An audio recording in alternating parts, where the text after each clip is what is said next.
Dear student, cell membrane होता क्या है उसके बारे में डिस्कस करेंगे। सेल मेम्ब्रेन की जो खोज की थी वो साइंटिस्ट थे नागेली। हम इस वीडियो में ओनली कीवर्ड्स देखेंगे।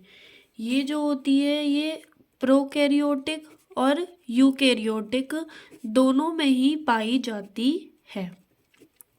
प्रोकैरियोटिक और यूकैरियोटिक में ही पाई जाती है और इसको 1950 में इलेक्ट्रॉन सूक्ष्मदर्शी की खोज के बाद सेल मेम्ब्रेन का और अच्छे से हम स्टडी कर पाए। नेक्स्ट ये है कि जो कोशिका झिल्ली होती है वो मेन किसकी बनी होती है? सेल मेम्ब्रेन लिपिड की बनी होती है। लिपिड जो होते हैं वो दो सरफेस होती है उसमें व्यवस्थित होते हैं। लिपिड झिल्ली के अंदर होते हैं।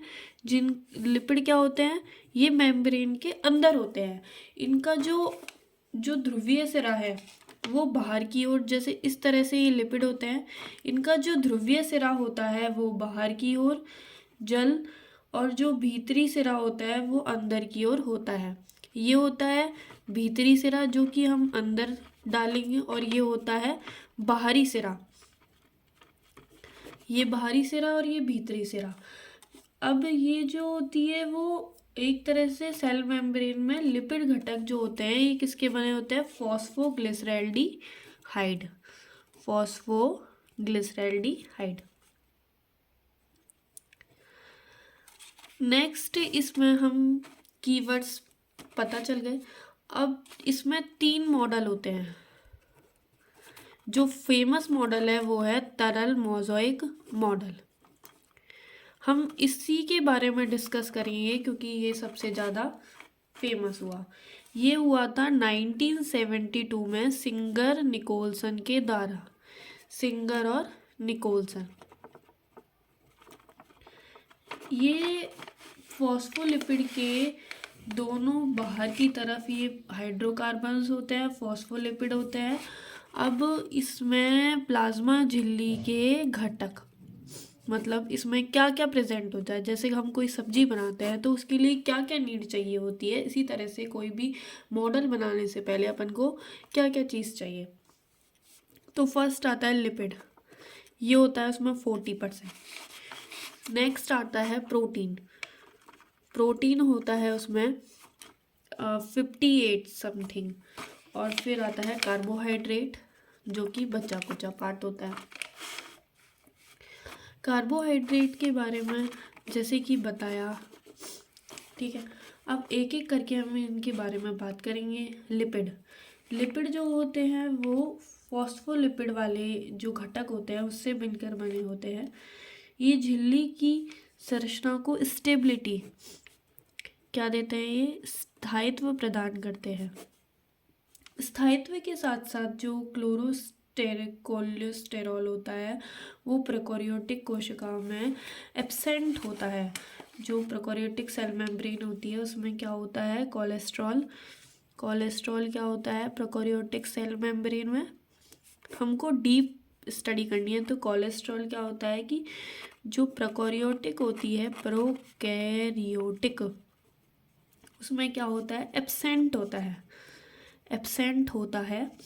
लेकिन इनमें पेंटासाइक्लिक स्टीरॉल झिल्ली को, इसमें एक चीज़ होती है पेंटासाइक्लिक स्टीरॉल जो कि जो प्रोकैरियोटिक सेल मेम्ब्रेन है उसको स्टेबलाइज प्रदान करते हैं। ठीक है, this is a very important note, so please mind it.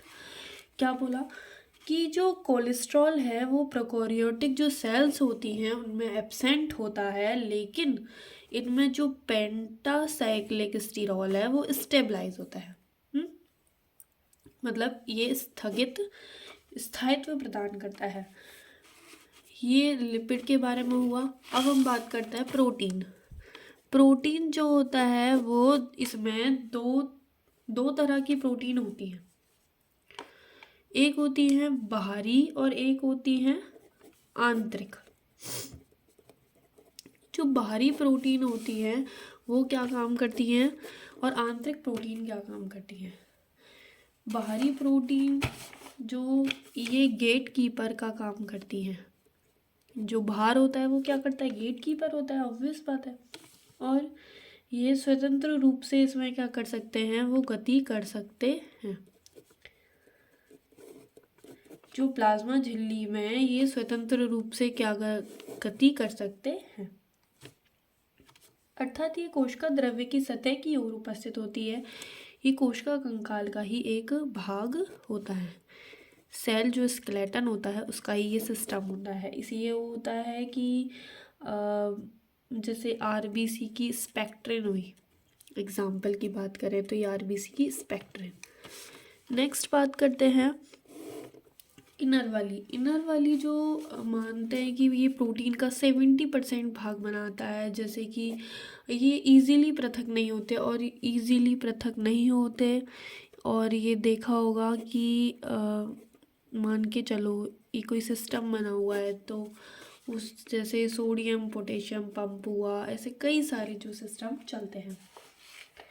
Next बात करते हैं कितने घटक की बात हो गई, प्लाज्मा लिपिड की बात हो गई, लिपिड के बाद प्रोटीन की बात हो गई, प्रोटीन के बाद इसमें